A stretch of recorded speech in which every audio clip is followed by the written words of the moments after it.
നടിയെ ആക്രമിച്ച കേസിൽ വിധി വന്നതിന് ശേഷം കേരളത്തിന്റെ പൊതുസമൂഹത്തിലും സോഷ്യൽ മീഡിയയിലൊക്കെ നിരവധി ചർച്ചകളും അഭിപ്രായങ്ങളും ഒക്കെ നടക്കുന്നുണ്ട്. അത്തരം കാര്യങ്ങൾ അതിന്റെ വഴിക്ക് നടന്നു പോകട്ടെ. പക്ഷെ ഇന്നലെ നടന്ന ഒരു സംഭവം, ഒരു KSRTC ബസ്സിൽ ഒരു ട്രിപ്പിനിടയിൽ ദിലീപിനെ പറക്കുതളിക എന്ന് പറയുന്ന സിനിമ പ്രദർശിപ്പിക്കുകയും അത് കണ്ട ഉടനെ അതിലെ യാത്രക്കാരിയായ ഒരു സ്ത്രീ ചാടി എണീറ്റ് ഈ സിനിമ ഇതിൽ പ്രദർശിപ്പിക്കാൻ പാടില്ല, ഇപ്പോൾ നിർത്തണം എന്നൊക്കെ പറഞ്ഞ് ബഹളം വെച്ചു. അതിന് വേറൊരു പക്ഷം ഉണ്ടായിരുന്നു. കുറെ ആളുകൾ ആ സിനിമ കാണിക്കുന്നതിൽ തെറ്റില്ല എന്നൊക്കെ പറഞ്ഞിട്ടും തർക്കിച്ചു. വലിയൊരു ബഹളമായി. അപ്പോൾ പാവം കണ്ടക്ടർ അത് ഓഫ് ചെയ്യുകയും ചെയ്തു. കാരണം അത് കൂടുതൽ പ്രശ്നങ്ങളിലേക്ക് പോയാൽ അദ്ദേഹത്തിന്റെ ജോലിയൊക്കെ ബാധിക്കും. ഈ ഒരു സംഭവത്തിൽ ആ സ്ത്രീ എടുത്ത നിലപാട് ഒരു തരത്തിലും ന്യായീകരിക്കാനോ അല്ലെങ്കിൽ ഒരു തരത്തിലും പ്രോത്സാഹിപ്പിക്കാനോ പാടുള്ളതല്ല. കാരണം അവരുടെ വ്യക്തിപരമായ താല്പര്യം അല്ലെങ്കിൽ അവരുടെ വ്യക്തിപരമായ അഭിപ്രായം ഒരു പബ്ലിക് സ്പേസിൽ കൊണ്ടുവന്നിട്ട് ഇമ്പോസ് ചെയ്യാം. മറ്റുള്ളവരുടെ ചോയ്സും അല്ലെങ്കിൽ മറ്റുള്ളവരുടെ താല്പര്യം കൂടെ പരിഗണിക്കപ്പെടേണ്ട അല്ലെങ്കിൽ അതിനും കൂടെ ഈക്വൽ റൈറ്റ് ഉള്ള ഒരു സ്പേസിനകത്ത് അവരുടെ വ്യക്തിപരമായ താല്പര്യം അടിച്ചേൽപ്പിക്കാൻ ശ്രമിക്കുക. അതിനുവേണ്ടി ബഹളം വയ്ക്കുക. വളരെ ബാലിശമായിട്ടുള്ള ഒരു അഭിപ്രായം. അവരോടൊന്ന് ചോദിക്കാനുള്ളത്, ഈ ദിലീപിന്റെ സിനിമ കഴിഞ്ഞ 8 വർഷം അദ്ദേഹം പ്രതി ചേർക്കപ്പെട്ട കാലം മുതൽക്ക് കേരളത്തിലെ തിയേറ്ററുകളിൽ റിലീസ് ആവുന്നെന്ന് പറഞ്ഞാൽ സ്വകാര്യ തിയേറ്ററിൽ മാത്രമല്ല, കേരളത്തിന്റെ സർക്കാരിന്റെ ഉടമസ്ഥതയിലുള്ള KSFDCയുടെ തിയേറ്ററുകളിലൊക്കെ ദിലീപിന്റെ സിനിമ കളിക്കുന്നുണ്ട്. അതിന് യാതൊരു പ്രശ്നവുമില്ലല്ലോ. സർക്കാരോ കോടതിയോ ഏതെങ്കിലും സംഘടനകളോ ദിലീപിന് ഒരു സിനിമയ്ക്കും ഒരു നിരോധനവും ഏർപ്പെടുത്തിയിട്ടുമില്ലല്ലോ.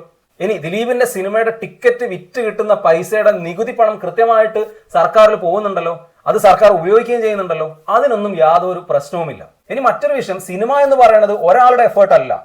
ദിലീപിന്റെ എഫേർട്ട് കൊണ്ടല്ല പറക്കുംതളിക എന്ന് പറയുന്ന സിനിമ അല്ലെങ്കിൽ അദ്ദേഹത്തിന് മറ്റു പല സിനിമകളും ഉണ്ടായത്. ദിലീപ് അതിലൊരു ജോലിക്കാരൻ മാത്രമാണ്. ദിലീപിനൊപ്പം നിരവധി ജോലി ചെയ്ത അഭിനേതാക്കളുണ്ട്, ടെക്നീഷ്യന്മാരുണ്ട്. ഒരുപാട് വർഷങ്ങളുടെ എഫേർട്ടാണ് ഒരു സിനിമ എന്ന് പറയുന്നത്. അപ്പൊ നിങ്ങൾ ദിലീപിനെ മാറ്റി നിർത്തിയാൽ ആ സിനിമയുടെ ഭാഗമായ 100 കണക്കിന് ആൾക്കാരുടെ എഫേർട്ടിനെ, ജോലിയെ ഒക്കെ എങ്ങനെയാണ് നിങ്ങൾ റെസ്പെക്ട് ചെയ്യുന്നത്?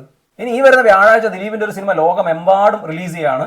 ഒരു പ്രശ്നവുമില്ലാതെ ആ സിനിമയ്ക്ക് സെൻസർ ഒന്നും കിട്ടിയിട്ടുണ്ട്. സർക്കാരിന് പ്രശ്നമില്ല, വേറെ ആർക്കും പ്രശ്നമില്ല. തിയേറ്ററുകളിൽ അതിന്റെ ബുക്കിംഗ് ആരംഭിക്കുന്നു. ഒരു വിഷയവുമില്ല. താല്പര്യമുള്ളവർ ആ സിനിമ കാണും. നല്ല സിനിമയാണെങ്കിൽ കൂടുതൽ പ്രേക്ഷകർ കണ്ട് അത് വിജയമാവുകയും ചെയ്യും. അതിലൊന്നും കണ്ണുകടി ഉണ്ടായിട്ട് ഒരു കാര്യവുമില്ല.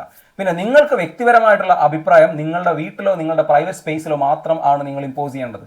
നിങ്ങളുടെ വീട്ടിലെ TVക്കകത്ത് ദിലീപിന്റെ ഒരു സിനിമ കാണാൻ നിങ്ങൾക്ക് താല്പര്യം ഉണ്ടെങ്കിൽ ഓക്കെ, നിങ്ങൾ ഓഫ് ചെയ്യുള്ളൂ. അല്ലെങ്കിൽ നിങ്ങൾ ആ TV തല്ലി പൊട്ടിക്കൂ. അതാരും ചോദിക്കാൻ വരില്ല. പക്ഷെ ഒരു പബ്ലിക് സ്പേസിനകത്ത് നിങ്ങൾ ഇമാതിരി പരിപാടി കൊണ്ടുവന്നാൽ അതാരും അംഗീകരിച്ച് തരില്ല. ഇനി നിങ്ങൾ എന്തിനു വേണ്ടിയാണോ ഇങ്ങനെ ഒരു കാര്യം ചെയ്യുന്നത്, ഇങ്ങനെ ഒരു കാര്യം പുഷ് ചെയ്തിട്ടുള്ളത്, അതിന്റെ ഓപ്പോസിറ്റ് ഉള്ള കാര്യമായിരിക്കും കുറെ കൂടെ ശക്തിയിലും വേഗത്തിലും നടപ്പിലാവുക എന്നുകൂടെ ഓർക്കുക. ഇതാരും ന്യായീകരിക്കുമൊന്നുമല്ല. പക്ഷെ ഇത്തരം ബാലിശമായതും ഇത്തരം മോശമായതും പ്രവണത ഒരു തരത്തിലും പ്രോത്സാഹിപ്പിക്കപ്പെടരുത്. അത്തരത്തിലുള്ള ആളുകളെ ഒറ്റപ്പെടുത്തുകയാണ് വേണ്ടത്.